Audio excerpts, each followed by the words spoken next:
I analyzed some more artifacts, both from your collection and just artifacts of modern technologies that are purchased off eBay. And I've got a lot more data points, and my new findings startled me. So that's why I'm kind of eager to share.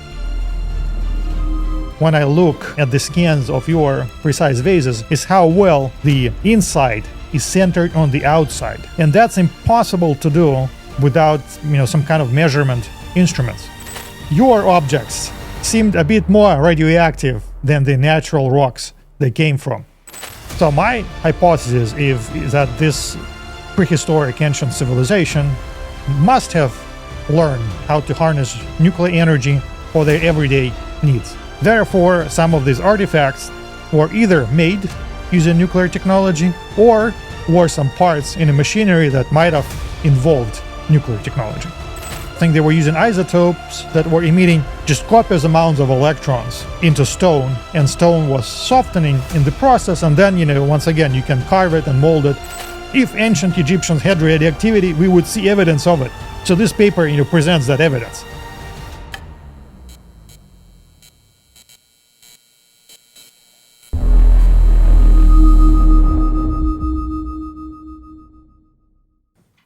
Welcome back.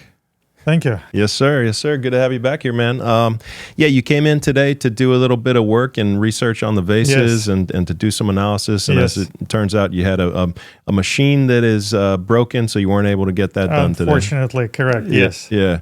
But what you did do is you enlightened me in the office about some new research that you've done since the last time that we spoke, and you also have a really cool new theory. Yes. That I thought it was just worth getting you back on camera and talking about, so that we can release this to people and kind of let them know what's new with you and kind of what's on your mind and what your latest research has shown.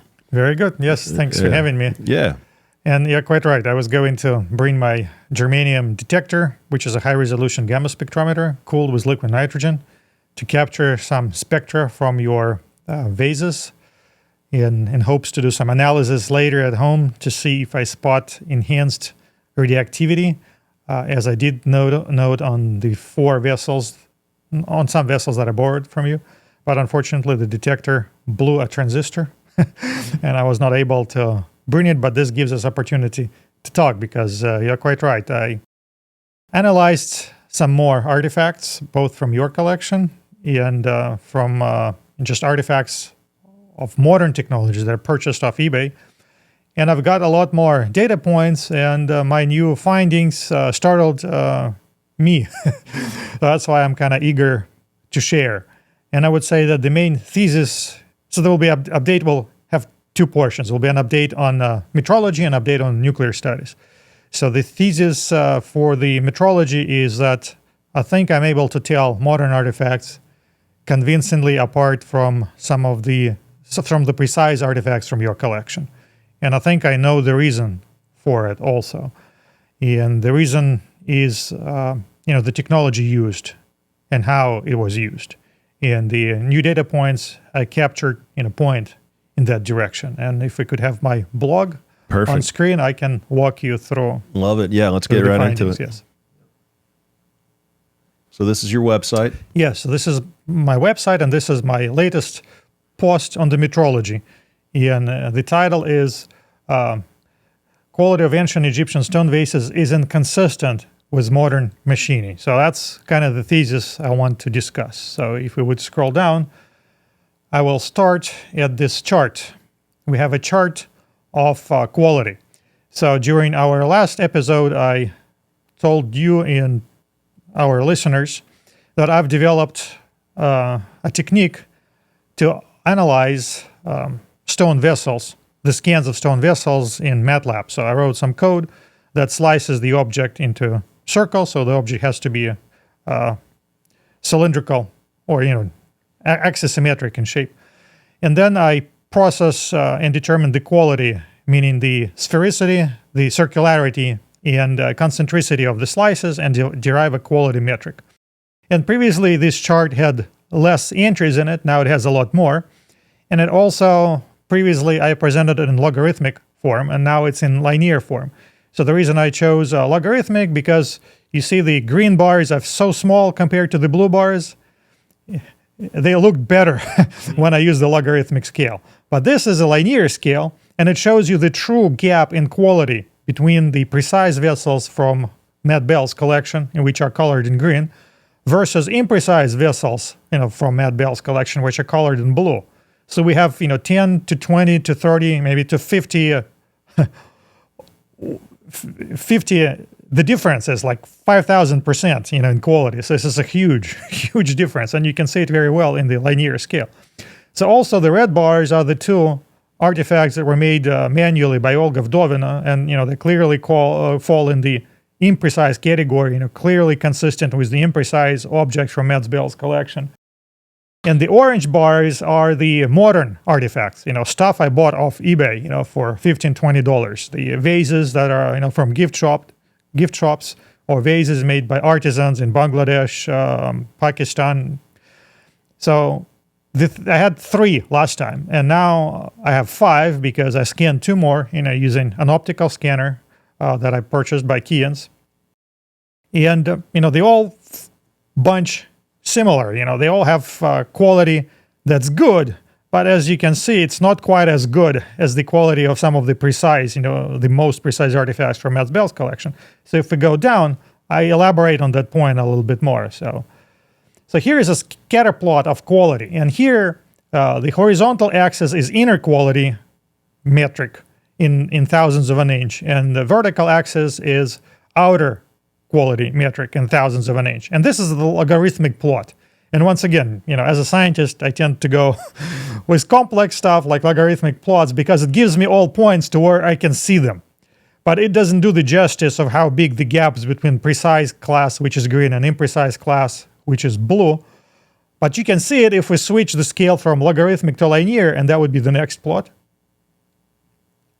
So from go back the logarithmic to linear. So logarithmic, you mean that the numbers on the left are not to scale. Right. They're not bunched. They're not bunched out like one by one by one. You go from 1 to 5, and then the distance from 5 to 10 is half the distance from 1 to 5. So it's crowding. It's crowding. Right. Whereas on the next slide, I would say the best way to characterize it would be the distance between 1 and 10 is the same as the distance between 10 and 100.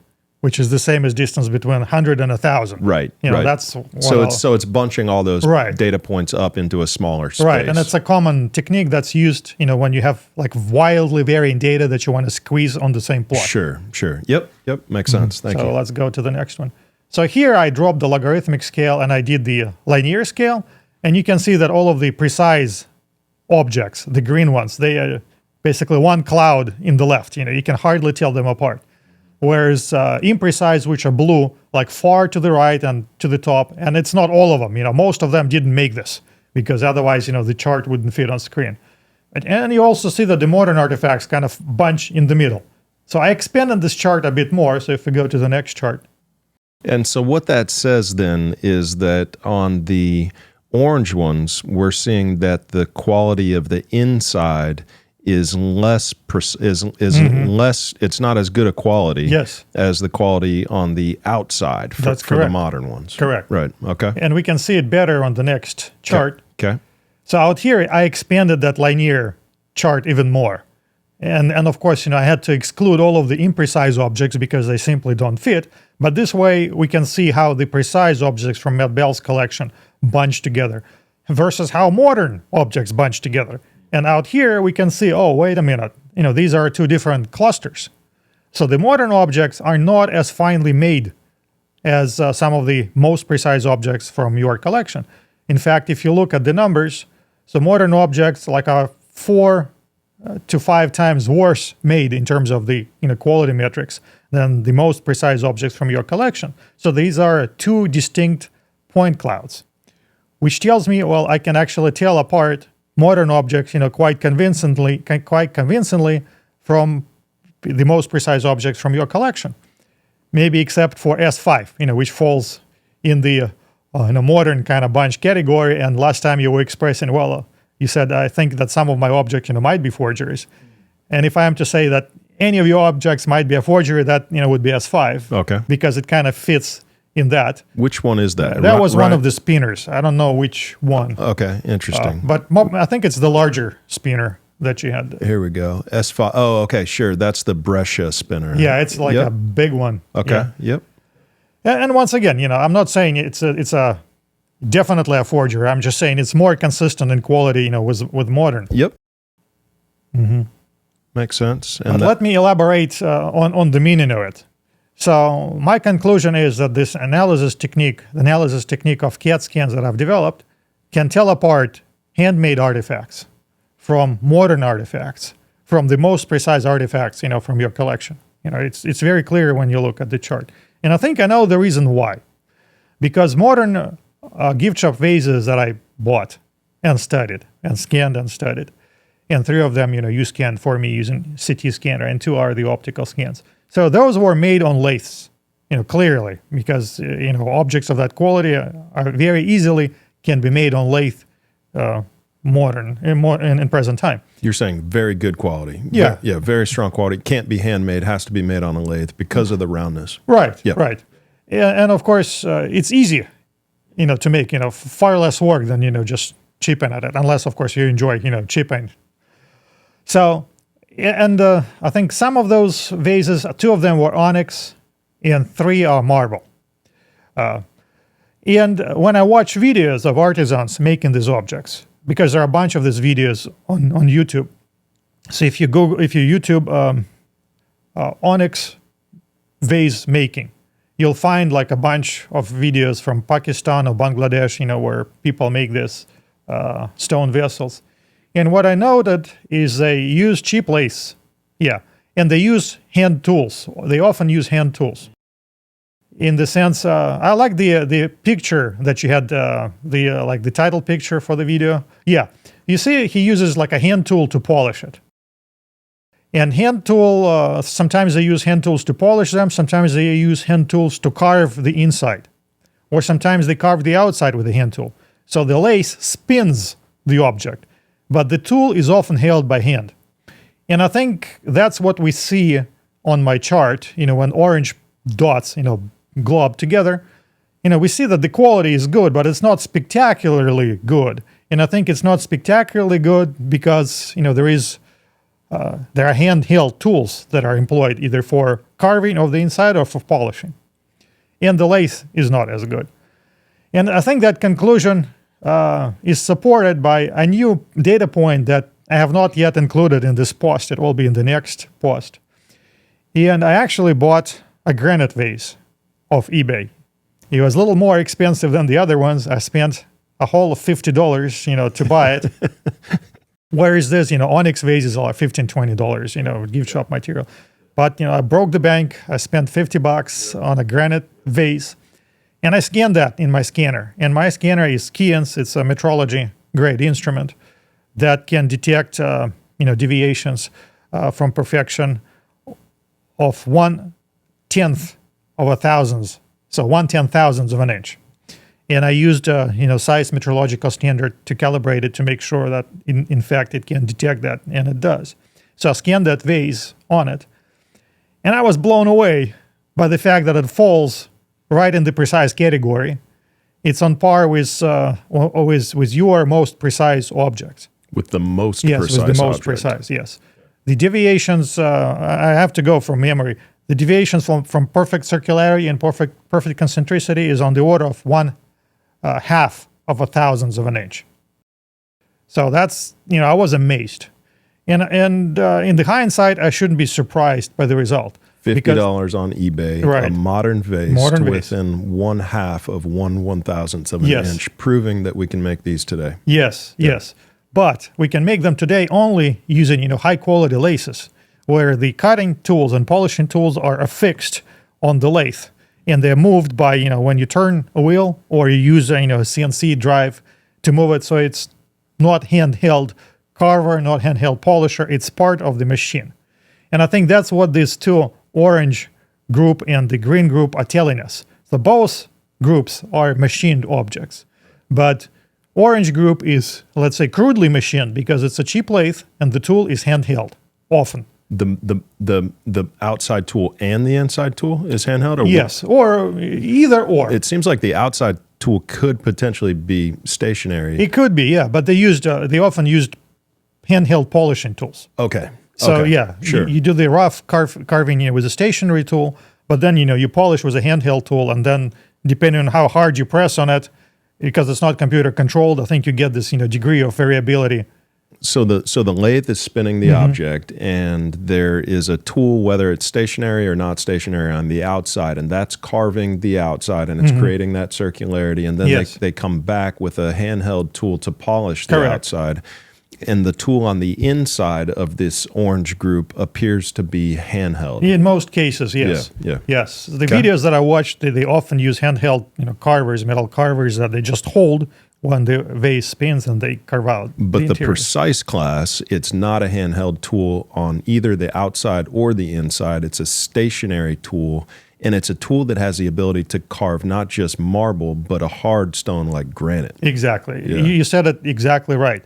And I think the reason we see this stupendous precision on this modern granite vase is because, frankly, you cannot carve a granite vase on a lathe with a handheld tool, because granite is so hard. You'll have hell of a time, trying to do it.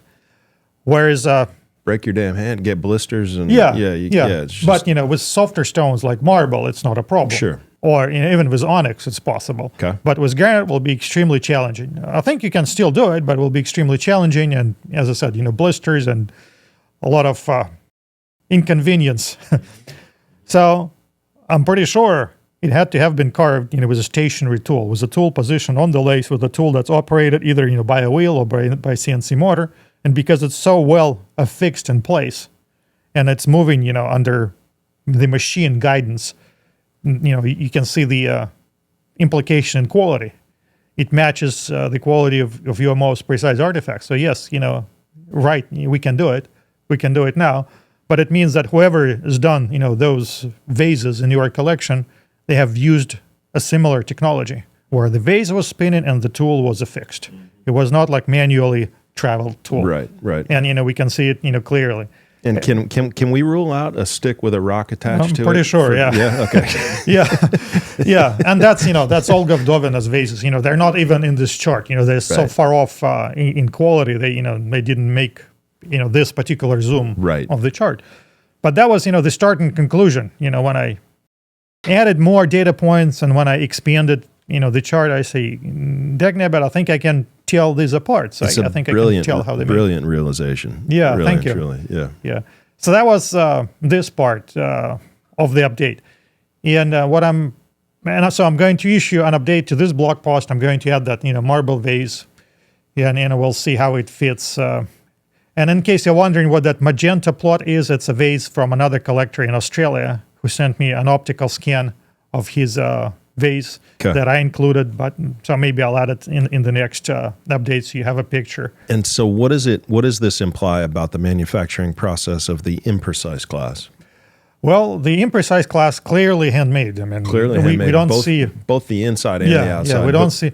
Or it could have been like primitive machines. I mean, you can still make like a primitive lace where you just spin something, with a handle, but because you don't have a bearing or you don't have like a proper, metal parts, they'll have a lot of play. And if you turn it, by hand, it will go like up and down, and that's kind of the circularity you're gonna get. You're gonna get, pretty shitty circularity in the end. So define machined.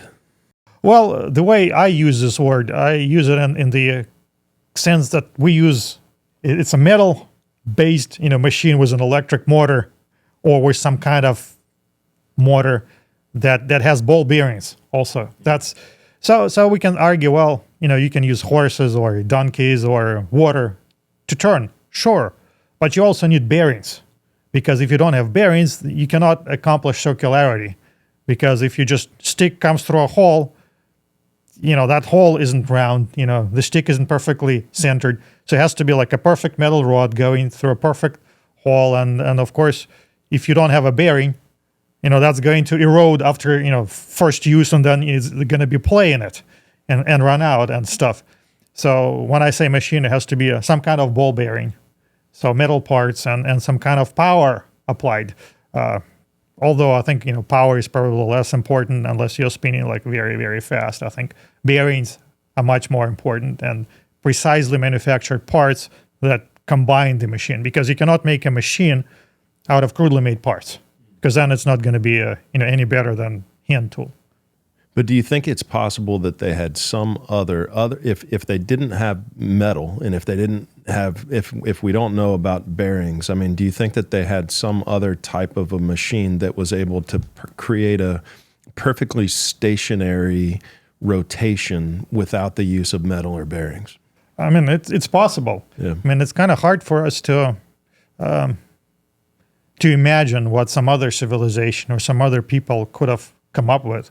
I can tell you this, during World War II, when Nazis were defeated and Allies, meaning Americans, British, French, and Russians, studied Nazi technology, they were blown away by how innovative Nazi technology was compared to the rest of the world, because Nazis were secluded. During the war, there was no communication of engineering or scientific or technical ideas, because each country fought for themselves. So Nazi engineering thought, German engineering thought, took on a few unusual turns.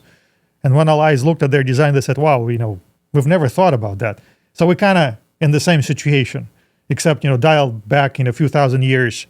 I cannot even, begin to speculate what they might have used. If they were more advanced, perhaps they didn't use bearings. Maybe they didn't use, cutters in traditional sense. And we'll talk about that in just a second. But clearly they were able to center stuff. And clearly they were able to ensure this perfect rotation. Because, what blows my mind when I look at the scans of your precise vases is how well the inside is centered on the outside. And that's impossible to do without, some kind of measurement instruments. Because let's say you go by eye and you already, made this vase and you need to drill a hole, hollow it out. Well, you think, I think the center is somewhere here. But, I think the center is somewhere here means it's probably, 10, 20, 40 thousandths of an inch. Even if you have like a perfect drill that can drill like a perfect hole, still you need to position it. And unless you have like measurement instruments to ensure that you're positioning this drill better than, a thousandth of an inch, and that's what we see on your most precise vase. In fact, it's better than 1/10,000th of an inch. That's like way beyond optical instruments. You need to use some kind of interferometer, to position stuff, because, you're getting into the wavelength of light, interfering and smearing just because waves interfere. So by eye, you cannot do it, even, with the calipers. You can't do it by eye, but if you cored it first, if you cored a lump of stone first, and maybe you gave it a rough round shape, but you cored it first and you kept that tool in the core, and that became what spun it. Then if you apply a tool to the outside, doesn't it align? Doesn't the inside circle align with the outside circle? Good question. And I'm not, to be completely honest, I'm not qualified to answer it, because I'm not a machinist. I'm hoping that there's just some way, that it makes sense, because if not, then I think the argument becomes they're modern. Well, we can do it now, that's for sure. We can do it now, right? Yeah. If these objects are in fact ancient, my point is you have to have some, pretty advanced technology to do it. It may be, different, and maybe it's possible the way you're describing it, but what you're describing is not like a hand operation. No, not at all.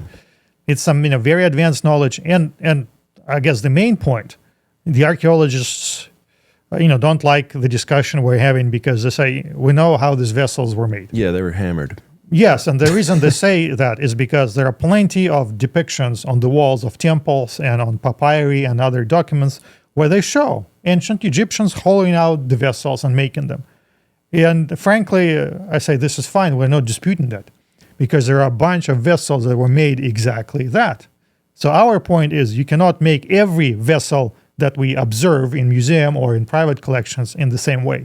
Right. And the analysis that I presented, shows you that you can tell one from apart. Even some of your vases, when I look at them, they're so finely made, by eyeballing them closely and skeptically, I often cannot tell whether it's like handmade or machine made. It's only, the analytical technique Right. where the object is scanned, the slice is analyzed, then it can tell, the gap in quality. Because when the object is, finely polished and smooth and you eyeballing it, it's very hard to tell, is it concentric within, 1,000th of an inch? You can't tell. Right. And that's exactly my point. If you hollow something out, it will look perfectly like central and symmetric to you, but you will never achieve, 1,000th of an inch in concentricity, except by luck. Right. Which means if you do 100 vases, maybe one will turn out that way, but the rest, will have all over the place. Sure. But that's not what we see. Sure. Yeah, I guess just final thought on this particular topic is just that I'm certainly not moving towards modern for the precise ones. I'm keeping a complete open mind as to when they were made and how they were made, because I really don't think that anybody knows as of this point. So this is why your research is so important. But we do look at ancient Egypt and see out there in the sun, in the middle of Egypt, and just these incredibly precise structures and statues and boxes and faces of pharaohs, and I think about those pillars that have the lotus flowers on top that are made out of granite that are just perfectly symmetric, and the pyramids themselves, of course, just being perfectly symmetric and just incredibly made. So these align with those, these from a precision standpoint align with that. So I'm certainly not saying that they were incapable. I'm just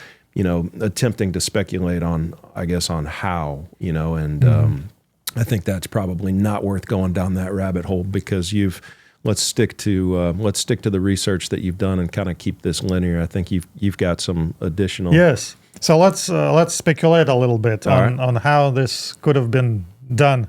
I think first I would like to go to another. Yeah, let's go to this one. Yeah, radiological study of ancient Egyptian stone vases. Yeah, that's another part that interests me because I'm a nuclear scientist. So everything nuclear is of interest. So I'll walk you through my thinking. So we are exploring a theory that these vases, or some of the ruins that we find, is the legacy of some advanced civilization that existed in times immemorial. So I'm not going to say, these are aliens, Atlanteans. I don't know. It's just some highly developed, sophisticated civilization that existed once upon a time. We don't know when. Yeah, we don't know when. Yeah.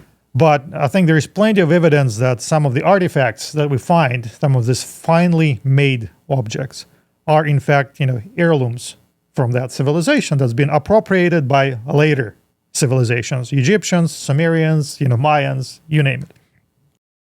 So my thinking goes like this. If a civilization like this existed, surely it was more advanced than us, meaning hardly they relied on chemical energy as their energy source. So think about it this way. Primitive people discovered fire. That's their energy source. They became more advanced. They started using steam. That's the energy source. Now becomes 20th century, we're more advanced. We're using chemical power. Gasoline, diesel, natural gas. To this day, that's our primary source of power. Yet, we learned how to master nuclear energy. We're kind of wary of it. But in terms of power density, nuclear materials have 1,000,000 times more energy per unit mass. That's why, atomic bomb is so destructive, because you have, let's say, 100 kilograms of nuclear matter that is equivalent in destruction of several 100,000 tons of chemical matter. So my hypothesis is that this prehistoric ancient civilization must have learned how to harness nuclear energy for their everyday needs. Therefore, some of these artifacts that you have in your collection that we see in your museum were either made using nuclear technology, or were some parts in a machinery that might have involved nuclear technology. And I said, okay, well, if this is the hypothesis, how can I test for it? Well, I happen to have this 1.5 ton lead shield, and I happen to have a germanium detector. So if you scroll down, we'll see the detector. Yeah, so this is a good picture. So that silver cylinder is the germanium detector. It's cooled by liquid nitrogen. That the vase is sitting on. Yes. Yep. Okay. And I set the vase on top of it, and it's inside this lead shield that's lined with copper on the inside. And I let it sit there for 24 hours. And if you scroll down, I'll show you the outcome of that. Yeah, and you get a spectrum like this. So this is a gamma spectrum. So what it is in layman's terms is everything glows. We glow with infrared light. We cannot see it, but some animals can, or you can wear infrared goggles and you see that infrared light.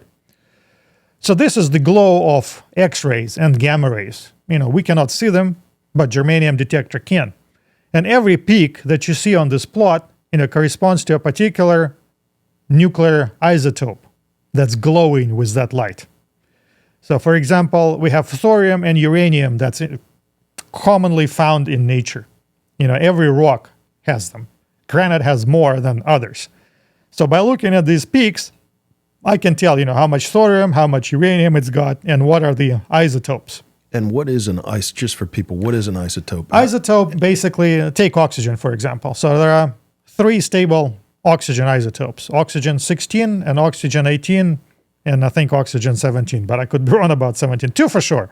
They're found in nature. There is nothing strange about them, peculiar about them. Every breath of air we take contains oxygen 16 for the most part, with some mixture of oxygen 18. So it's same element, but slightly different nuclear mass. So as we go towards heavier elements, this becomes more interesting because one isotope would be stable, meaning it doesn't glow in any kind of X-ray or gamma ray energies. It does not decay, just remains stable.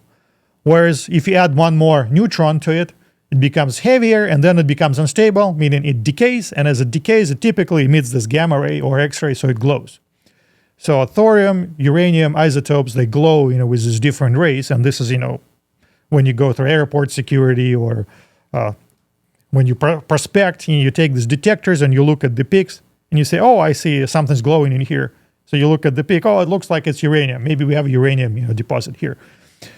And that's what geologists do. They're really good at characterizing rocks, minerals, ores, by looking at this, gamma spectra, X-ray spectra, and they can tell what elements are there, whether they're radioactive and whatnot. And this is, pretty much what I'm doing.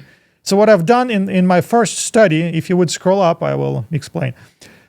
So I bought some rocks, as ridiculous as it sounds, because the 2 objects you lent me that time was a diorite vase and a granite vase.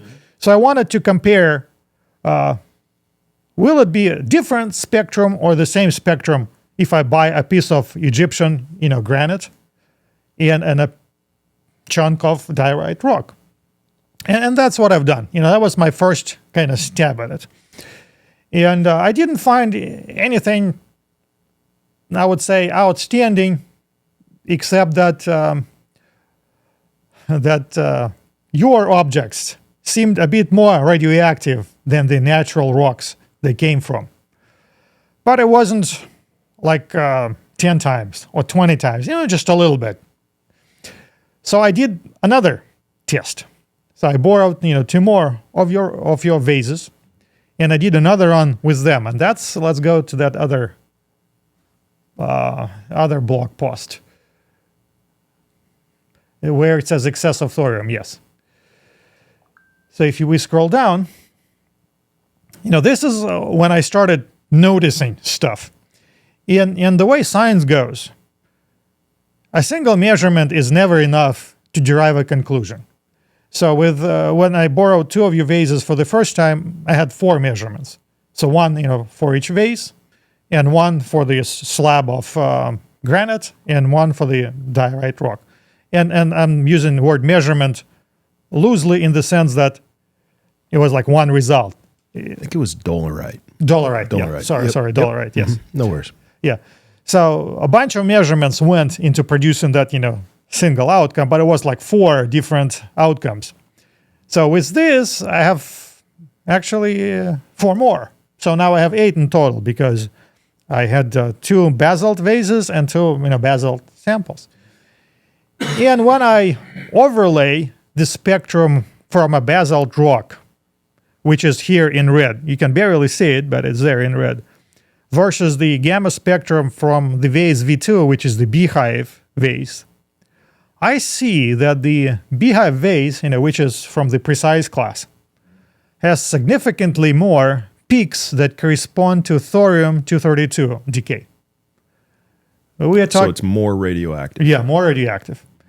So basically, what this chart is telling us that the precisely made beehive-shaped vase that goes by V2 in my study has about 2 to 3 times, about 2.5 times, more thorium-232 than the basalt. And I say, where did I see this before? And I recall my measurement of your spinner vase, which I contrasted, versus the rectangular sample of the Egyptian granite, because it's the same picture. The finely made, precisely machined, precise spinner vase had about 2.5 times more thorium-232 than the slab of granite of the same kind. And I say, wait a minute, it's a pattern. So all of a sudden, the precisely made objects seem to be more radioactive than the imprecise. Well, luckily, I borrowed an imprecise vase from you also that was made out of basalt. So if we scroll down, we'll see how that fares. And it's interesting to point out that the basalt beehive vase was actually labeled as granite on the certificate of authenticity, but you're able to tell from this analysis, which shows the peaks and the valleys of the various isotopes, that it's actually made out of basalt. Yes. That's pretty cool. So I appreciate that update to that Sure. vase. And we've already updated the website. Mm-hmm. So out here, the red is the same, basalt rock samples, and blue is the spectrum of this imprecisely, evidently handcrafted vase. They align pretty well, and if anything, the natural basalt is more radioactive, because we see the red peaks are taller in a few places, and blue peaks are almost never taller, so which means that the basalt has more radioactive than the imprecisely shaped vase. So hence I got really excited, called you up and said, hey, I want to bring my detector to capture spectra from some of your vases, because I wanted to see if I will see the repetition of this pattern.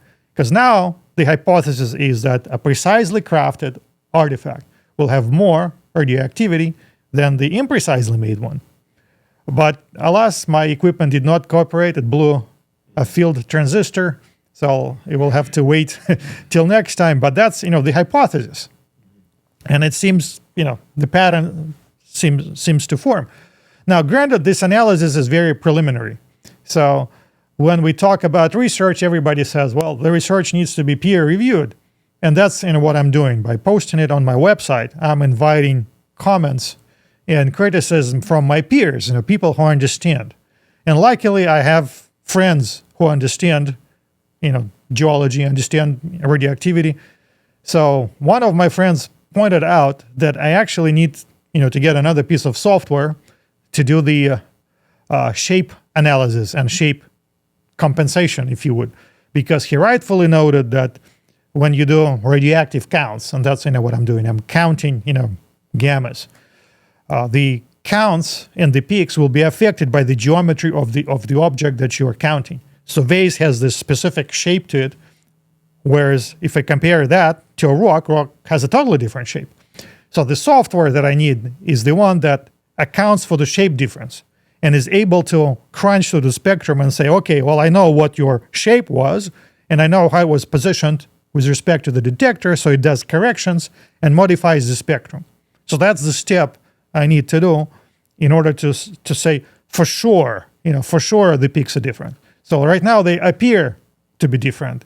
And I think this is interesting because they appear to be different, like on different objects. So the crudely made is consistent with the rock. The finely made is inconsistent with the rock. And because I've done it 4 times, it still could be chance, right? Sure. But, the more times you do it, the less chancy it becomes if you get, the consistent result. But I really need, to get that software in order to crunch the numbers to remove this objection. You're at a 1 out of 16 chance right now that it's coincidence. Right. Yeah. So if these were modern and machine-made, the precise class, and you're using a stable metal tool to cut the outside and a stable metal tool to cut the inside, would you see spikes in the isotope radiation? No. It will not make it more radioactive. It doesn't make it more radioactive. No, unless you carve it with a uranium tool. But, Okay. Uranium is not hard. You cannot cut with it. Okay. Or thorium, for that matter. I mean, unless you use a radioactive tool to cut it, it wouldn't make it more. So steel, wouldn't make it, no. Interesting. Thank you. Yeah. So this is kind of where I am with this radiological study. It is ongoing, and I intend, to get that software to correct the peaks to account for this, form and mass variation. And I intend, with your permission, to acquire spectra from more of your objects, to get more data set points, and then we'll be able to have a conclusion. But as I mentioned, can we do that here and get a bunch of them knocked out?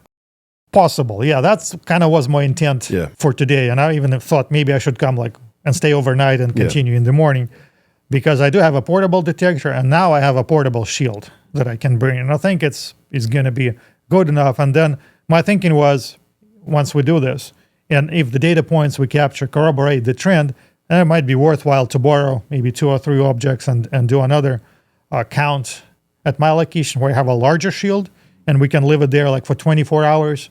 Because the way radiation works, you get crisper spectrum, meaning where it's supposed to be continuum, you see it's mostly continuum with some peaks. So the longer you count, the more smooth your continuum becomes, and the crisper your peak becomes. Okay. And when you're discussing small changes, that's what you need. So that's why, they make these shields that screen out pretty much all of environmental radiation, and then the rest is time. You just let it sit. You go about your business, come back a day later, 2 days later, and your spectrum looks perfect. So that's why, it was particularly helpful to be able to borrow 4 of your objects and count them at my location, because, it was sitting there for days. But returning to the kind of whole point of peer review. So as people were reading this, someone contacts me and says, oh, this is interesting, but have you heard of this paper by Mr. Fellows, who published a paper that's called Pharaoh's Curse, New Evidence of Unusual Deaths Associated with Ancient Egyptian Tombs. And I'm sure Ross, will do better justice to this paper than me. But I read it, and it struck me as extremely exciting, because the whole idea of this paper is the idea that ancient Egypt, let's say, was a hotbed of radioactivity is not as ridiculous as it may sound, because if you read the ancient Egyptian history and the description of these curses and famines and disease, it all can be interpreted as radiological effects, radiological disease. And that's, essentially what he does, what Ross does in this paper. And he argues that the mastabas that line the Great Pyramid. And that's another thing that strikes me. When you look at the aerial picture, you see this Great Pyramid and this fine row of mastabas next to it. I think, this is a good picture. Just really well organized. And I wonder, what the hell is that? I cannot believe those are burial grounds. And I thought, those were burial grounds. But he argues that they better match the description of radioactive waste storage facilities.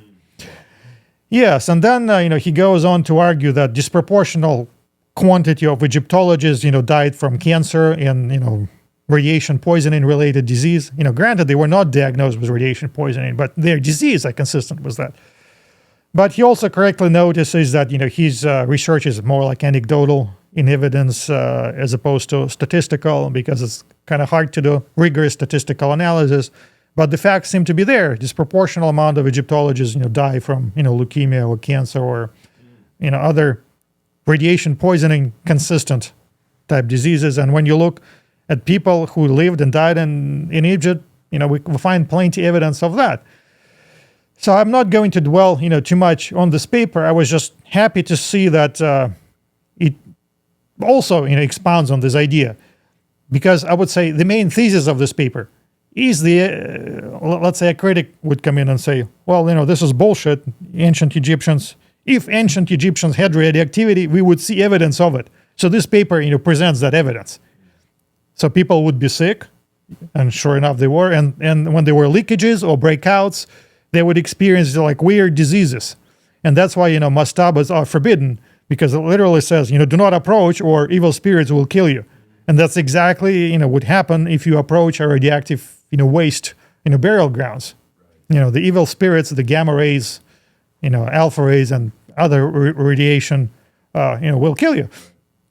So to me, this is, not a far-fetched idea, and I personally would like, to seek more evidence of it. For example, there are papers, scientific papers in good peer-reviewed journals that took radon measurements in mastabas, and radon levels there are 10 to 20 times higher than background. And for those who are unfamiliar, radon is a naturally occurring radioactive gas. So when uranium decays, some of uranium nuclei transform into radon, and that's, tends to accumulate in basements. And then if you have too much of it, you're going to get cancer. That's why some houses, with basements have actually radon vents. So on one hand, it's a natural gas.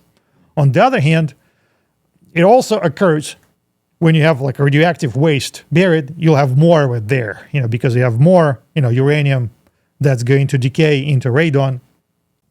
Let me just pause and just kind of summarize maybe the theory that you're proposing here, that you're going to be exploring more in the future, that you've come up with. And I know you've been on this radiation thing, nuclear energy thing for quite some time, and we've talked about the place in Africa, yes, where the Okla reactor, yes, right, which is a nuclear reactor that's what, millions of years old? Well, who knows, right? That's the mainstream theory is. It's a natural nuclear reactor that's probably billions of years old. Okay, yeah.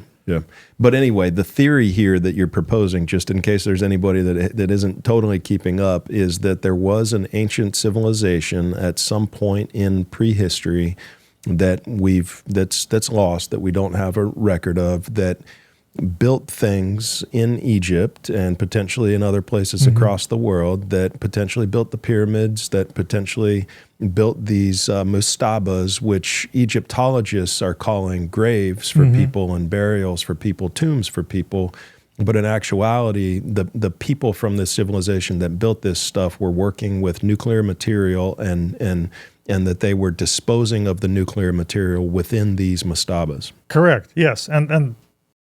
And I know it's deeper, but that's right. And to be completely precise, that's the idea of Ross, that the mastabas were used for radioactive burial. I just happen to agree with it. Sure. Yes. Yeah. Because before I read this paper, I knew nothing about mastabas. And this is Ross. Who is this? Ross Fellows. Ross Phillips. Yep. Okay. Yeah. All right. Continue. And what I am also going to say, everybody knows what a cargo cult is. Is when, let's say, less advanced civilization emulates more advanced. So I think, what Egyptians have done, they've emulated, these burials, and some of them, would actually contain, coffins and corpses and mummies and whatnot. But it wasn't, the original design. So the original, purpose of mastaba could have as well been, burial. Because a lot of these pots are found like in one place. That's what Ross points out. He says that a lot of this stone vessels organized like neatly. There's an image of that, right? I think, So it was like clearly consistent with the idea of storage, as opposed to burial. Right. And he goes on to argue that those were like vessels with radioactive contaminants that were buried and then reburied by Djoser. So I agree with it, but I want to switch gears a little bit and talk about how Egyptians, might have used, this nuclear technology. Okay. Because my thinking is they used it to carve stone and to fabricate things out of it, as well as, for some other purposes. But I'm going to focus only on fabrication and stone carving because, once again, returning to peer review, as soon as I, started publicizing these results, somebody else contacts me and says, It was Stein, actually. Stein Gerdes contacted me and says, have you heard of Shamir? And I'm like, what is Shamir? So she sends me a link. And the link is to, I think it's called Jewish Encyclopedia. And here is the funny thing. On one hand, we have religious people and non-religious people. So religious people believe, the scripture and the word of God. That's the ultimate truth. Non-religious people laugh at it and say, this is fantasy, this is myth. And the history now teaches us that a lot of what, scripture was telling is closer to the truth as to the fiction. And, full disclosure, I'm not a religious person, so I don't practice, Judaism, Islam, or Christianity, so I'm kind of impartial to it. Even though, I consider myself Christian, but I don't necessarily, believe what the scripture says just because, I believe in the word of God, right? So I'm a scientist, I'm skeptical, but everybody knows that when we thought, Troy was a myth, but then, we find the ruins. And the more we look into, let's say, biblical stories, we found them, corroborated in Sumerian stories, and we found evidence of them, little by little. So now historians are more, and archaeologists for that matter, they're more open, to what scripture or various sources that became Quran or Bible or, Talmud, they might have, historical facts. So the hypothesis that I'm entertaining is that, people who wrote those stories wrote them truthfully. I think they wrote exactly what they saw, and they wrote exactly how they understood it. So the caveat here is they didn't understand everything. And we cannot fathom, what they wrote because, some things are difficult to translate, there are multiple meanings, lack of context. So translating ancient languages into modern doesn't help. But returning to the story of Shamir, basically it's an artifact. It's an artifact mentioned in Talmud and other Jewish scriptures, writings. And the story goes like this. When God ordered King Solomon to build a temple, God forbade Solomon to use iron tools. So Solomon says, how do you expect me to build this grand temple when I cannot use iron tools or metal tools to build it? And God says, no problem. Summon the demons, and demons will build you the temple using Shamir. So what is a Shamir? Well, this is a medieval description of Shamir, but the Talmud and stories that went into the scripture tell us it was a stone the size of a barley grain. And the way it worked, it split. So what is that? Like a BB or something? Yeah, maybe like a nail on my pinky. Okay. So it's a small stone, and the way it worked, when it was brought to a rock, so that's why the picture had eyes, because the stone had to see the rock. So when the stone sees, quote unquote, sees the rock, it would split it, kind of open it like you open a book, splits it in half. So it was sufficient to hold the stone to the rock to split it. So King Solomon embarked on a quest to find Shamir. And when he found it, he gave it to demons, and demons carved rocks using it, and they put the temple together. So that's, what Talmud tells us. He didn't build it, humans didn't build it. Demons build it, and they build it using Shamir. No iron or metal tools were involved. And then what really piques my curiosity is they say Shamir had to be stored in a lead box. I'm like, wait, what? In a lead box? Where have I seen this before? We store all nuclear materials in lead box because otherwise, radiation.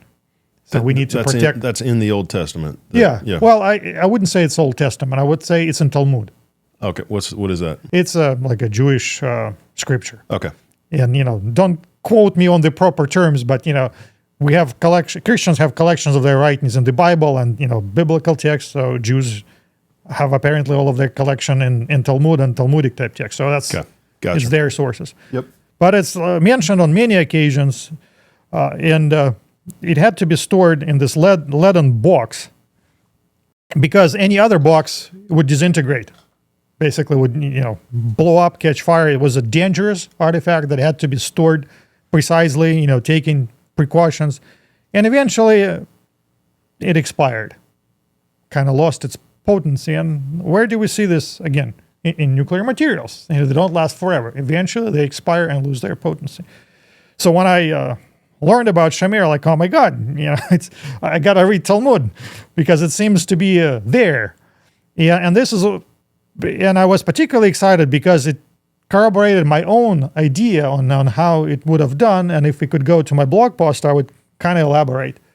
It's the nuclear machining post. So before I learned about Shamir, there is a nuclear machining. Yeah, just go down. Yeah, here it is. Just as a nuclear scientist, I thought, suppose I mastered nuclear science in the sense that I can generate any radioactive isotopes in whatever quantity I need. And we can do it now. The only caveat is we cannot do a lot of them. And if we do a lot of them, they're going to cost a lot of money.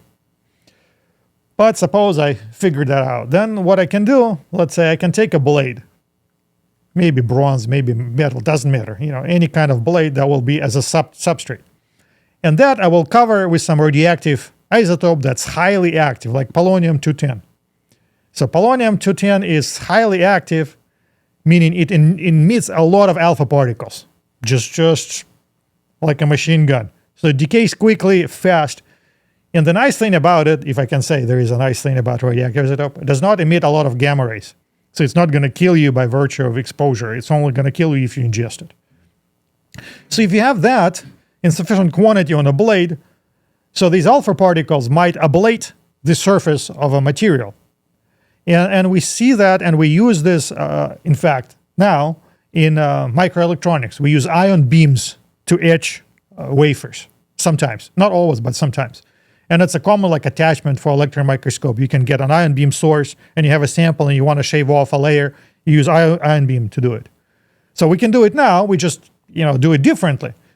So if you had this enough, let's say polonium, or maybe some other isotope. I'm not saying it was polonium. I'm just saying polonium could work, or maybe some other isotope.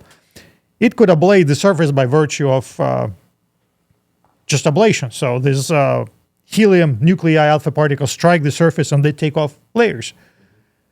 If you have a little bit, it will take a long time. If you have a lot, it'll be quick. So when you push on the blade, you're not carving through the rock by virtue of pressure or friction. Is the nuclear isotope does it for you, just, ablates. And of course, this is a primitive picture, right? So it probably wasn't done like that. They would have to be more control over it. But, it kind of drives the point. But if you scroll down, here is another idea, for example. Instead of using this ablation, which is removal, how about softening? Because there's been talk about that these rocks were soft as clay when they were carved. Because when you look at some of the marks, the easiest way to explain it, the rock was somehow softened. And I think you had somebody on your podcast that discussed some juices from trees that could soften the rocks. Yeah. Well, I don't think it's juice, but I think if you have an isotope that emits beta particles, which are electrons, and you oversaturate stone, which is a dielectric, with electrons, you're going to change the physical properties of the stone. And this is not a speculation. We know that when you have any kind of solid body, the atoms are held together by electrons. So if you force more electrons inside, you have too much glue that holds this matrix together. It might soften it. And in fact, there are plenty of experiments that were done where people observe that metals or non-metals suddenly lose their rigidity and become pliable without being heated. Now those are well documented but not easy to reproduce because typically these conditions occur spontaneously. But I've seen enough evidence of it to believe it's a genuine effect. And that's how I think they were actually doing it. So I think they were using isotopes that were emitting just copious amounts of electrons into stone, and stone was softening in the process. And then once again you can carve it and mold it kind of like clay. And I like that idea. And maybe that's, maybe that's how Shamir worked, really. Maybe he just softened the stone to where it could have been, cut. I like that idea because, one of the reasons I borrowed a bunch of your vases on and off is I wanted to look at them through my electron microscope. And it took a long time, to get microscope operational. But when it was, I wanted to see the traces of metal. Because if you grind something with the metal, the cutter will lose little bits and pieces of material that would be wedged in the stone. And once again, it's not my idea. It's like everybody knows that. Sure. But when Ben Van Kerkhove, when I had my old microscope, we didn't pretty much find any traces of metal. We found a little bit, but not really enough to be excited. And then when I looked closely at the vases I borrowed recently, I could hardly find anything, which is inconsistent with the idea that the stone was machined with a metal cutter. Right. Or any type of cutter, right? I mean, if it was a harder stone and you were grinding away at it, you would still see remnants of that harder stone. You're probably right. Yeah. Yes, if it was like a markedly different stone. Right. Like if you try, let's say, to cut granite with granite. Yeah. Or whatever the material was. You know, dolomite or something. Exactly. Some either a rock or something else that's harder than the granite. You would see little tiny fragments of that left in there. Yes. But you saw nothing. No, I saw nothing. Nothing. Extra out of the ordinary. Right. And turns out I'm not the first one. Right. So here I would want to mention a Russian Laboratory for Alternative History, because they have been doing this for far longer than I have. And a particular team member from that group, Yulia Gorlova, she's done a ton of microscopy. And I watched her presentations, they're all in Russian, but I'm Russian speaking. So she complained too. She said, we find hardly any traces of metal. So they were like, why, how was this cut? They did find one, I think was a granite gate in Karnak. Samples from there did have bronze in it. So that was like the only place where they found like these chips of bronze that were consistent with ablation, when you run a tool. Anywhere else was nothing. So they had to switch gears. And I'm like, years later, I'm doing the same work and it's the same conclusion. Like, how can you explain this? Well, to me, the easiest way to explain it is they must have softened the stone. And then, when you soften and it becomes the consistency of clay, or roughly, right? So then the cutter would not ablate. Cutter would not lose, bits and pieces of its material. It would just, take off layers without. So I'm going to test this hypothesis. One of the vases that I bought, I'm going to break apart because it's got the inner surface that hasn't been polished. So if I look at that surface and I find, traces of metal from the cutter, I would know how much to expect and how it would look like, when we do take a metal cutter to a stone and it loses its bits and pieces, I will be able to see that clearly. And if I do in fact see it, then the conclusion would be pretty strong that the stone must have been softened enough to where whatever tool was used, didn't lose any bits and pieces of material. And in my mind, it's consistent with the nuclear hypothesis. Maybe it was something else they've done to it. To prove nuclear hypothesis, I would have to, do more studies than that. But that's kind of the direction I'm going. And so what evidence? What additional evidence is there for the nuclear hypothesis? I mean, when you look inside those mastabas, in ancient Egypt, where else do you see evidence for nuclear hypothesis? So I will kind of recap. Like you mentioned mastabas, right? So mastabas have elevated radon level. And as I said, 10 to 20 times over background. But once again... And what's the explanation for that currently? Currently, when I talk to my friends who are participating in peer review, they say, well, it could have accumulated there naturally because it's kind of an enclosed space. So really, I need to go in and take some measurements to address, those concerns. Okay. Because I think the people who did that particular research, they were, I think, focused on safety. Because I mentioned this excess deaths among archaeologists. They were doing a study how safe it is, to work, and radon level was the first thing they checked. So they know it's not particularly safe. But, if I took some more measurements and did some, controls, I could determine whether it's a natural level of radon that just accumulated because it's underground space, not ventilated, or something else is going on. And what I want to do, would want to take my spectrometer and not just count radon particles, but see what gamma rays are present, because it would tell me what other elements are there. How much thorium, uranium, potassium-40, what else we have. What's the full picture? I don't know. But that's one. The other one, obviously, is the Osiris shaft, which is on the Giza Plateau.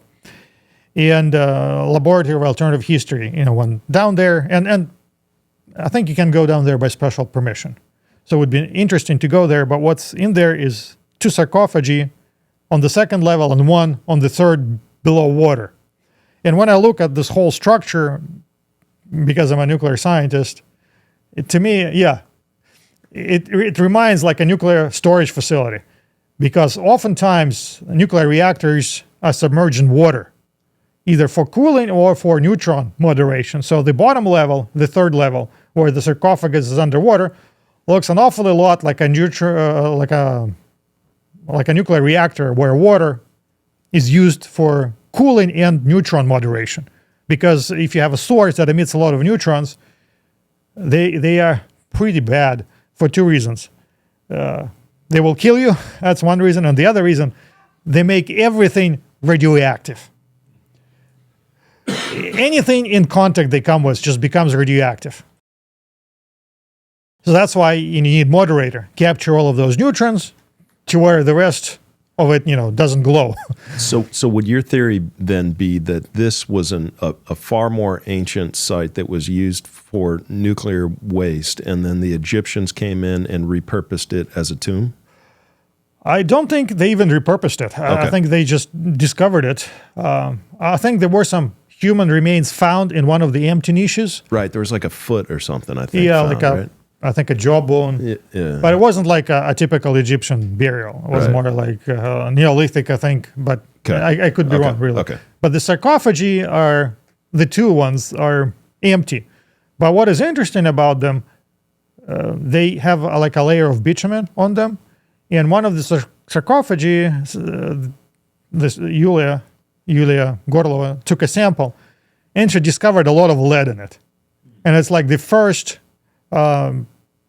occurrence, to my knowledge, where a sample, from one of these reveals that much lead. And where was the lead found? So one of these 2? boxes, inside it's covered in some residue, some bitumen, and some other crap. So they just scooped up a little bit of that, and there was a ton of lead in it. Okay, interesting. A lot. And to me, that's exciting, because if you had, let's say, my theory is that sarcophagi were either storage elements for nuclear materials, or in modern day power plants, we have this uranium assemblies that go in. It's a part, with uranium in it that, goes inside the reactor, the old part goes out. So it's like a replaceable component. So to me, the sarcophagi is a similar idea. It's like a nuclear component that goes inside a reactor that provides power to it. And if it was the case, and it sat there for a long time, and if it had any remnant of material left, it will all decay down to lead eventually. So at the end of the day, whatever nuclear materials you start, the decay chains, all decaying chains end with lead. And that's kind of why I'm excited about that they found lead. And if I was doing it, I could look for other tracers. Do I find something that hasn't decayed yet? Because in nuclear science, nothing ever decays completely. It's a half-life, which means like every so often it halves. So you start with 10, X amount of years it's 5, X amount of years is 2.5, X amount of years it's 1.25, and so on and so forth. So it's never going to be 0. And with enough determination, you can pick up tracers. So that's what I'm interested in, getting the same sample, sticking it in my detectors, counting for days. Yeah, so this... It's not far off from nuclear reactor design. Yeah, you have a reactor underwater or in molten salt, as I said, for cooling or for neutron moderation. So I kind of refuse to believe that someone drilled square shafts in the ground in the bedrock. How the heck do you even drill a square shaft? And it was all underwater. So back then the water table was higher. It was all underwater. So, that's supremely interesting to me to research. That's a second, right? Back then in the time of the Egyptians or in prehistory? Who knows? I mean, it's really impossible. I don't know how to date. Yeah, that's what it looks like. Mm-hmm. Yeah, that's where one of the sarcophagi is still underwater. That's the lowest level. And funny enough, there is a shaft from it that goes to the Great Pyramid of Giza. So evidently it was like the same complex. It's not like an independent structure. So I'm thinking maybe that's like one of the power sources for the pyramid, and the second was the sarcophagus and the king's chamber. Wow. So maybe, two of them work. But, we're kind of getting to the really interesting part. And of course, the third one is the Okla reactor in Gabon. This natural, purportedly natural nuclear reactor. So those three, and then the fourth that I see elevated levels of thorium activity in this vases, which brings me to discuss another speculation. So when I looked at these vases, I thought, these aren't vases or pots. They are so finely made, so precisely made, I believe them to be parts of a machine. And to answer the question, what sort of a part, we need to see, why is it made out of stone? Is it because this ancient civilization weren't capable of working metal? That's laughable, right? So if they mastered nuclear power, surely they could make parts out of metal. So what is unique about stone or granite, to be specifically, compared to metal? And what is unique is if you go to a modern machine shop, they would have a granite table for metrology. It's like big heavy table with a thick slab of granite. That's where they set their parts to measure. And the reason they do it is because metal flexes. Granite does not. I mean, not nearly to the same extent. So it's very, very rigid. It holds its shape. Temperature, pressure, vibration, it's just a slab. That's why all metrology tables, measurement tables are made out of granite. And if you do it out of metal, here you go. Metal would flex, and your measurement, would be an error. And you would say, well, it's a small error. Well, when you're working on a small parts, high precision parts, you have to use granite.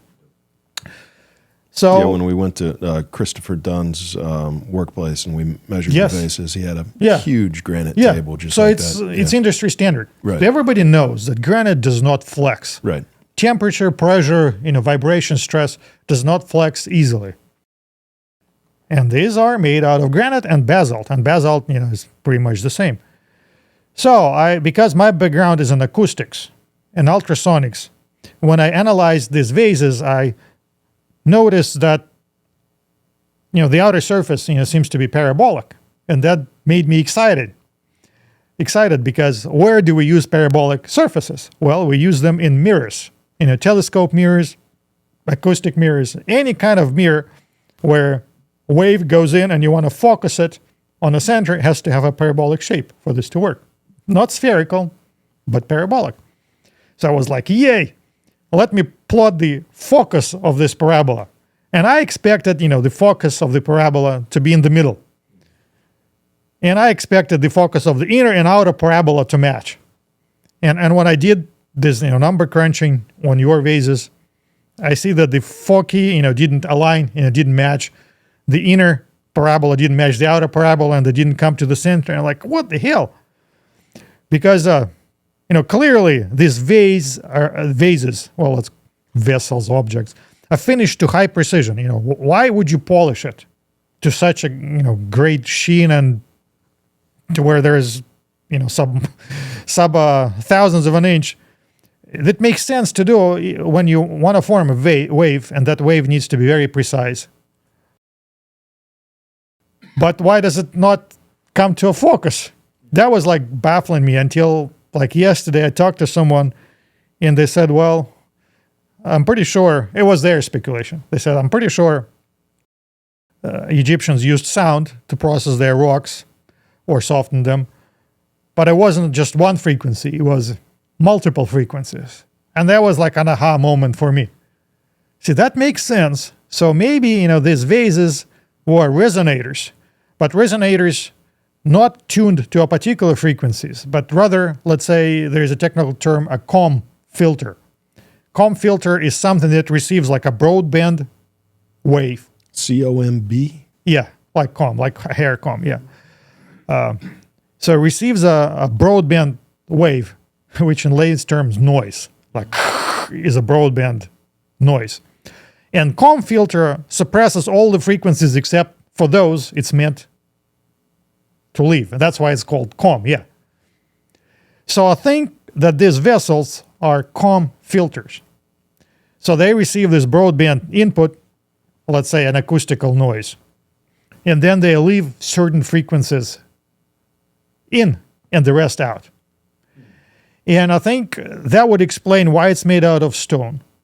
Because if it was made out of metal, metal would resonate at its own intrinsic frequency because metal flexes. And that's why we make bells out of metal, because bell goes in and out, in and out. It vibrates, it flexes, and that's the sound we hear. These would not ring because they're so rigid, which means if you drive a broadband noise into them, it will suppress all of the frequencies except for those that it's meant to keep. And I think that explains why we see pots that are similar but slightly different. Because these are all COM filters, but slightly, but tuned for a particular application. And then I'm going to speculate more. I'm thinking, what if, they use the combination of this sound and radioactive isotopes to soften the rocks? Let's say you are in a quarry, you have a block that you want to carve. And of course, you're not going to chisel at it, you're not going to saw it. You want to soften it. And suppose the softening action is accomplished by way of, mixing these radioactive isotopes with a particular sound wave, just to, let's say, not exactly melt, but soften the crystalline structure. Then it probably would mean that different stones would require slightly different frequencies, because we have diorite, dolerite, dacite, granite, or even, the same type of rocks, but from different sources would have, slightly different chemical and grain composition, whatnot.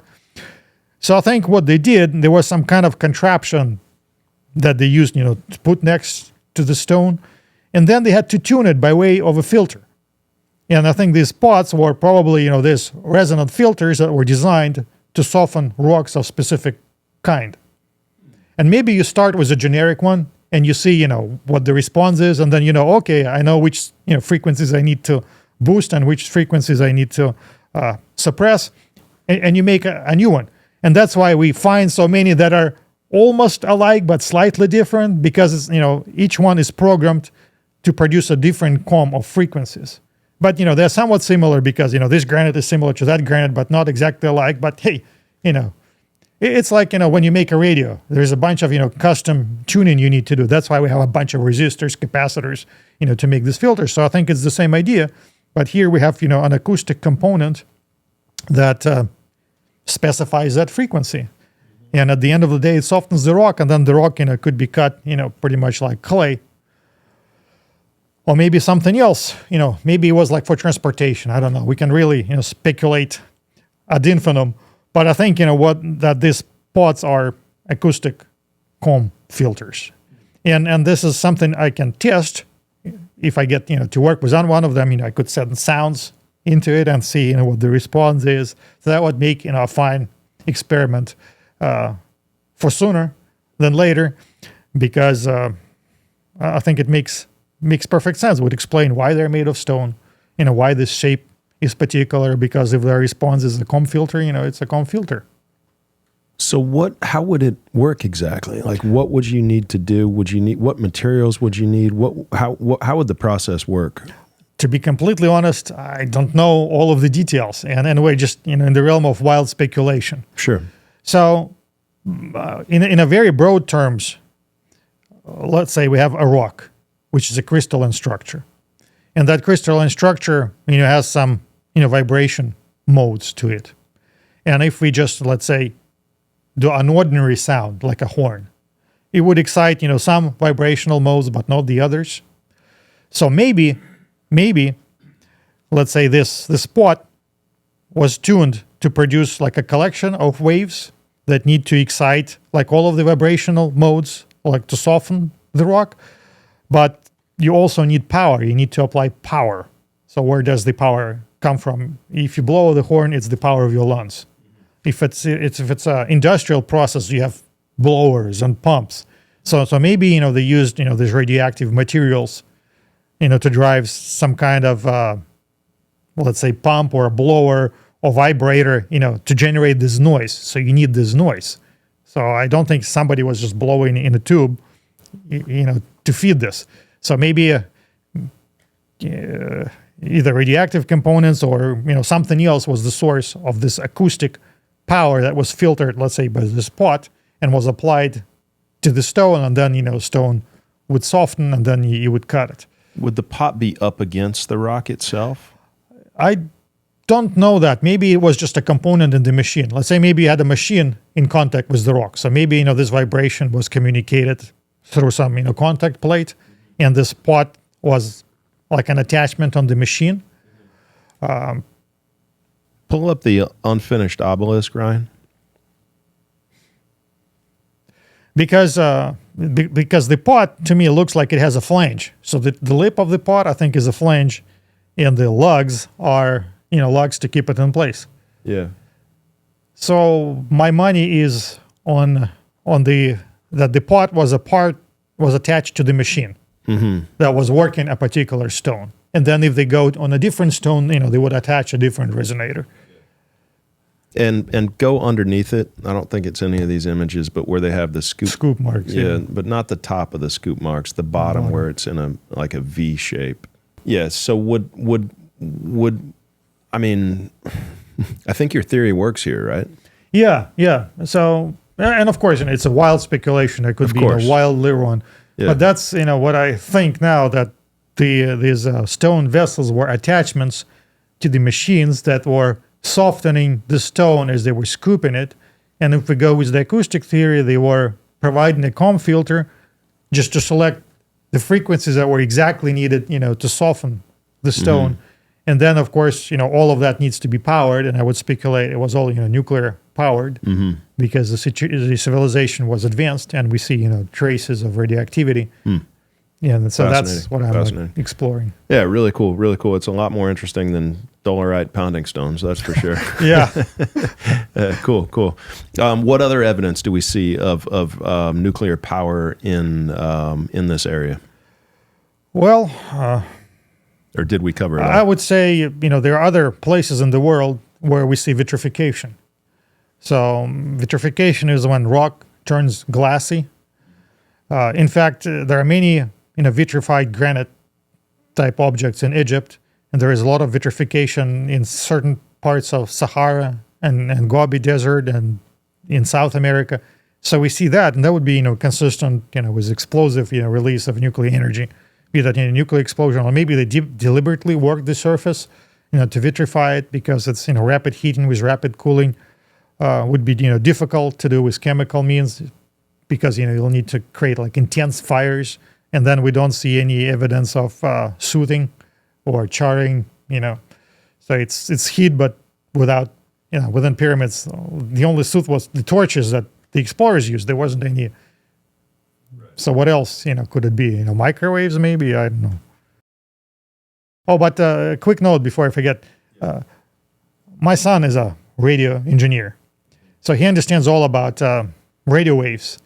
And there is a lot of talks about microwaves used in pyramids. So when I ask him as a radio engineer, what do you think? He says it's BS, because microwaves require metal. So when you have stones like dielectrics, it's not a waveguide. It basically doesn't work. The microwaves wouldn't reflect. Now that's a part of the peer review process. So you have an idea, but I know very little about radio waves, so I cannot tell, whether this is bullshit or not. So I talk to radio engineers, they say, well, I don't buy the microwave hypothesis, because if you were doing something that had to use microwaves, you would use metal in it. So unless there was metal that was removed. Take me back to Dozier. And could this be a reason why he buried the 40,000 plus stone vessels beneath the step pyramid? Yeah, I like Ross Fellows' idea. Yeah, and assuming, of course, that he quotes the sources correctly, because I'm quoting him, assuming he quotes the sources correctly. So he says that Djoser was celebrated for combating a disease, a famine, some kind of calamity. So he's credited with that. And the way he's done it, he collected 40,000, 50,000 of the stone pots and buried them in one place under the stepped pyramid. And Ross interprets it that was like a decontamination type task. And it makes sense. So suppose you have this legacy of advanced civilization that left a bunch of these pots that were contaminated with unspent nuclear fuel. Yeah, and you have people who find them and say, oh, this looks like a pot, I'm going to eat out of it. So of course, people start dying left and right until someone connects the dots and says, each freaking family that used this stone vessel died. How about, we collect them all because they clearly have evil spirits. We collect them all in one place, bury them, and say it's taboo to approach because if you approach, you die. And it sounds to me like this is what he's done. And as soon as he collected all those pots, threw them away, buried them, people weren't dying as much. So how long do Ryan and I have to live? Till tomorrow. Tomorrow. Okay. Okay.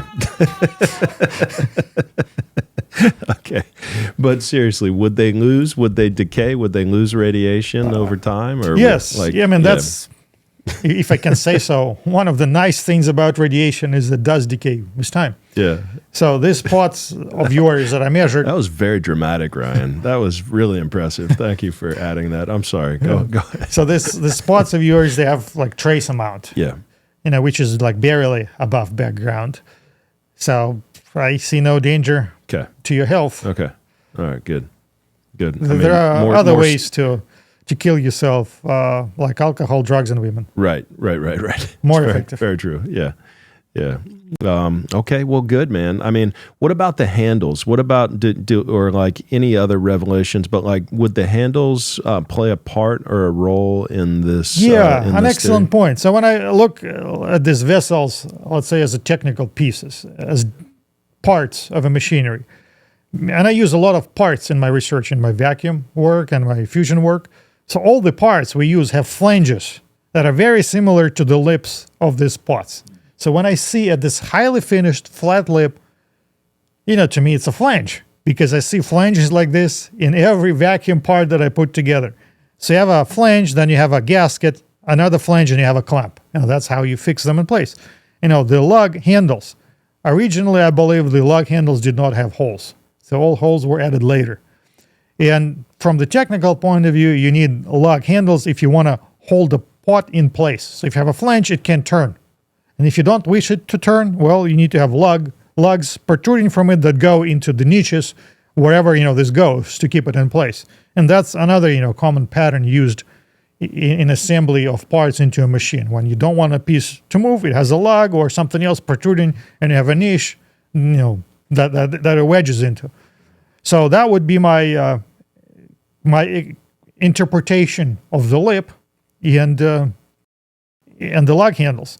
Now, what I find fascinating is how on earth those were machined, because it's easy to contemplate a lathe, right? So you have a lathe, something spinning, you have a cutter, so it's making a cylindrical shape is a piece of cake. Now, to make something with a handle is a whole other story, because the way these apparently were made, there was a rim machined for the lug handles, and then somehow that rim was machined in just two lugs, which means all of a sudden you need another tool, like a mill, in addition. And that's, something I would like to study by doing this, metrology analysis, in hoping to discover, how the handles were machined out of this rim, because this, seems to be how it was done, but it's anything by easy requires a different machine, a totally different machine, because when I look at 3D models of scans, I don't see any imperfections. So somehow they were able to match, the rest of the surface. So perfectly, clearly was not done by hand. And frankly, I don't see how it could be done without using CNC. Because let's say you spin a lace, you can give it any shape and not worry about it, even if you drive the tool manually, because whatever it is, it's going to be symmetric. But if you need to duplicate it, yeah, you need another tool. Either a template driven, or because, and that's was the earliest form of programming. Like at the dawn of the 20th century, they used templates. But how the heck, do you use a template on a mill? I think it may be possible, but it's anything but simple. We're talking, next level of complexity. That's why, and I'm curious to see if we can uncover how the handles were machined, because it's a lot more difficult than just turning the whole thing on a lathe or hollowing it out or polishing. It's like a whole other step in machining. Yeah. Fascinating, man. It's a lot to think about. It's a very complex theory, of course, but these are very complex artifacts and objects. So do me a favor, if you could, and just paint the picture one more time. And I'm going to run the risk of being a little bit redundant here, just because it is so complex, that if you could just in a brief period, just summarize for the audience your overall painting the picture of what was happening and how your theory works. Okay. You're talking about the nuclear machining theory, right? So I believe that ancient civilization used radioisotopes to machine stone, either to cut stone, to polish, to carve. And either it worked by way of ablating material, kind of like we do with ion beams, or it worked by softening the stone to where you can, cut through it, with an ordinary tool, but you're not cutting by virtue of overpowering the hardness of the stone. You're just cutting it like cutting butter because you soften the stone by this radioactive isotope. An offshoot of this theory is that maybe sound was involved in this. Maybe it was a compounded action of radioactive isotopes and acoustic waves. And these acoustic waves is not a singular frequency, but it's a collection of frequencies. And I believe that these waves, acoustic waves, sounds, had to be tuned to the rock being cut to take into account the chemical composition. So is it granite? Is it basalt? Is this marble? What are we cutting? And maybe, size of the rock also played role. And that's why, these stone vessels appear to be acoustic comb filters that were specifically designed for the rock being worked. And that's why we have, so many different shapes and kinds, because they're like generally similar, but they're distinct. And that, for the longest time, made no sense to me, because if you're mass producing something, just keep turning the same thing. 100,000 cups here, why would you have all of them different? But it makes sense only if you had to tune the frequency, for every rock or every batch of rock that you worked. So they were able to measure it and make a pot on the spot. So it plugged into the instrument that was working the rock. And that's how it was accomplished. So that's like a very brief summary. And so would the same rock type be used for the rock that they were attempting to soften and manipulate? I don't think necessarily. I think the key factor was it had to be a very rigid rock. Okay. Because, here is a difference between rock and metal. So we make bells out of metal. Why? Because bell is a resonator. It resonates at its intrinsic frequency because metal flexes. So these pots, they don't flex. That's the difference between metal and rock. Granite in particular. Granite does not flex easily, not nearly as much. It's anything but inflexible, right? So what I think the function of it is a comb filter. You supply a broad range of frequencies, noise, basically. And out of that, it suppresses all of the frequencies except for those it's meant to keep. And then you get, this 3 or 4 or however many, program frequencies that need to go into the rock, and it doesn't matter what rock it's made of, as long as it's a hard rock that doesn't flex, because if it flexes, it's going to start producing its own resonant frequency as opposed to comb frequencies out of the general noise that goes into it. Right. It's fascinating, man. what did we miss? I don't think so. We missed anything. Yeah, I think we covered pretty much everything. Awesome. I appreciate it, man. Yeah, I'm looking forward to dropping this. I'll get this out pretty quick. And your work and help in analyzing the vases and the research and the analysis that you've done and that you've put on your website has been amazing. I mean, thank you for the work that you're doing. I mean, you're educating people out there as to, a lot of incredible possibilities. So they should definitely check out your site. Yeah, I'd like to thank a few people, if please. Well, obviously, I'd like to thank you for encouraging me and helping me, with this research and, making your collection available. And obviously, Ryan also would like to thank Dudley Femmer. He's helping me with geological question. And I cannot not thank Stein Gertz because, she pointed me towards Samir.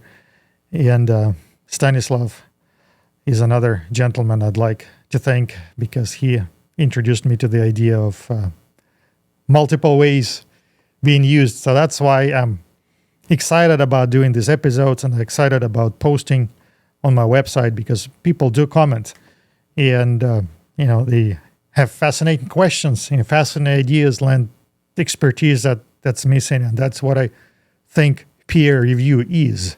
I don't know everything. I know very little about very few things, but, other people come in and they see problems and holes or have ideas of their own. And that's what, in my view, what peer review should be about.